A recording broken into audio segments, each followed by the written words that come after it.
Okay, medyo mataas na yung nilakaran natin. Hinihingal na tayo. Kulang tayo sa exercise. Ibig sabihin, yun na yung ano ko, bumaligtad na. Bumaligtad eh. Hand cover ko. Alamin natin kung ano pang meron dito sa mga susunod na kabanata.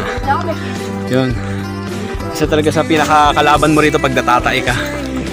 Yari na. Ano ka na ito? Disoriented ka sigurado. Hindi mo may enjoy yung bawat lakad. Malamang sigurado kung maulan dito eh iyak ka na. Maputik. Ito, pwede naman kumapit sa kaliwa oh. At sigurado lahat inihingal na. Papadulas na lang ako pababa mamaya.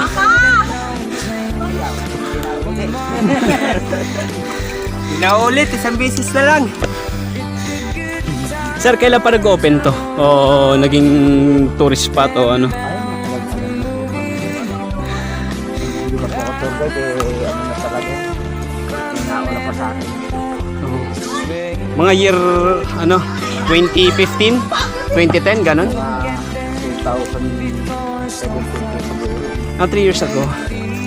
Bali dati nakikita nyo na to, gubat lang to, ganun. Hindi, ganito na rin po talaga.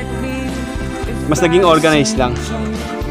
Okay. Ang madalas po kasi magpunta dito halos puro bikers. Kaya, Oo. inaakit po nila yung bike dito. Pagka pababa, nakasakay na sila. Oo. Sarap. Ako din, marami po talaga nag-order. Pwede mag-overnight dito, sir? Sabi nila po, kung may kasama kayong tour guide, hindi mo kayo po kayaan. Andyan din sila. So maghapon kayo, magdamag, andyan din. Andyan din.